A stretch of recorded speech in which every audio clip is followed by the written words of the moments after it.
Assalamualaikum warahmatullahi wabarakatuh. Kembali lagi dengan saya Widya Rahmanda, mahasiswi jurusan Tadris Kimia IAIN Batu Sangkar. Akan mempresentasikan mengenai sifat-sifat fisika dan kimia. Selamat menyaksikan.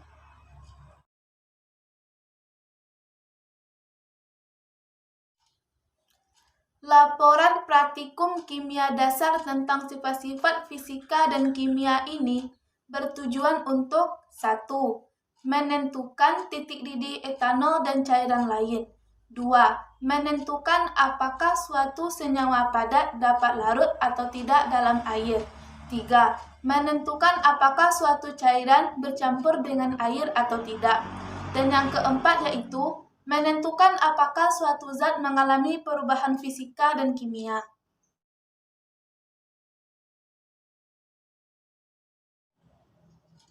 Landasan teori yang menjelaskan tentang sifat fisika dan kimia ini dapat dilihat dari pernyataan di bawah ini.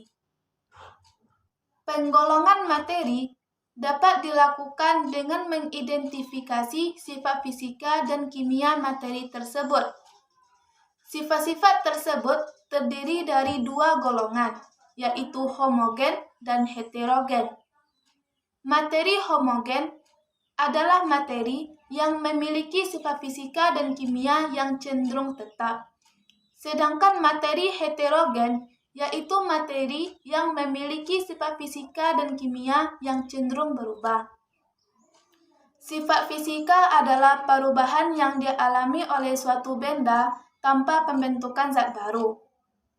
Sifat ini dapat diamati tanpa mengubah zat-zat penyusun materi tersebut. Sifat-sifat fisika dapat diamati dari wujud zat, warna, densitas, hantaran listrik, hantaran panas, titik didih, titik leleh, kekerasan, dan kelarutan. Sedangkan sifat kimia adalah perubahan yang dialami oleh suatu benda disertai dengan pembentukan zat baru.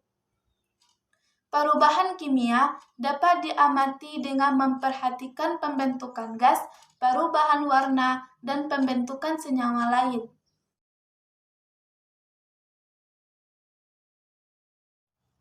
Alat dan bahan yang diperlukan untuk mencapai tujuan praktikum ini yaitu alatnya terdiri dari gelas kimia 250 ml, termometer 110 derajat Celcius, pipet tetes, rak tabung reaksi, gelas ukur 10 ml, gelas ukur. Sedangkan bahannya terdiri dari etanol, soda kue, sukrosa, dan kawat tembaga.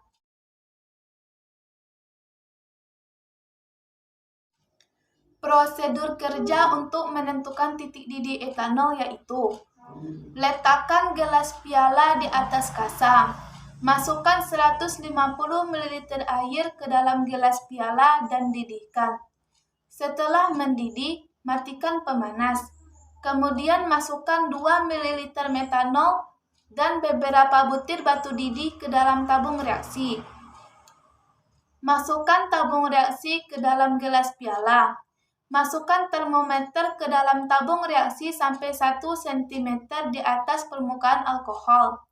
Biarkan alkohol mendidih beberapa menit.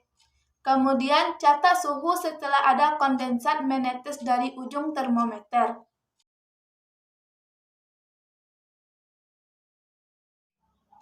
Yang kedua yaitu prosedur kerja untuk menentukan apakah senyawa tersebut larut atau tidak dalam air.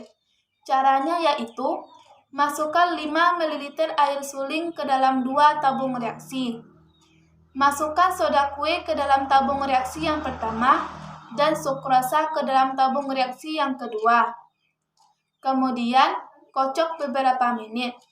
Selanjutnya, catat apakah senyawa tersebut larut atau tidak dalam air.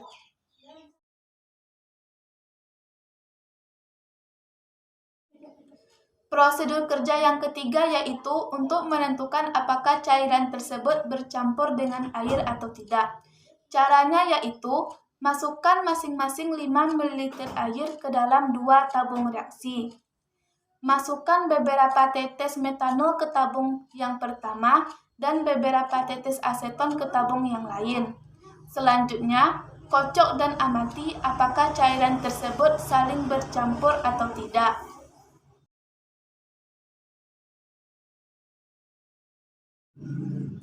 Prosedur kerja yang keempat yaitu untuk menentukan apakah suatu zat mengalami perubahan fisika atau kimia. Caranya yaitu ambil sepotong kawat tembaga, lalu panaskan sampai merah, kemudian dinginkan. Selanjutnya, amati perubahan dan jelaskan apakah itu termasuk perubahan fisika atau kimia.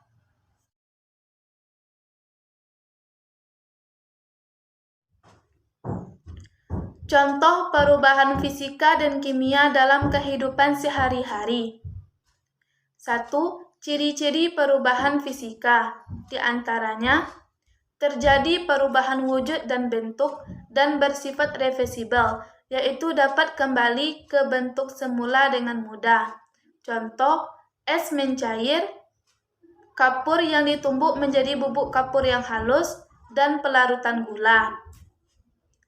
Yang kedua yaitu ciri-ciri perubahan kimia, yaitu terbentuk gas, terbentuknya endapan, terjadi perubahan suhu dan warna, bersifat irreversibel. Contoh, besi berkarat, pelarutan tablet berkarbonasi, dan kertas yang dibakar menjadi abu.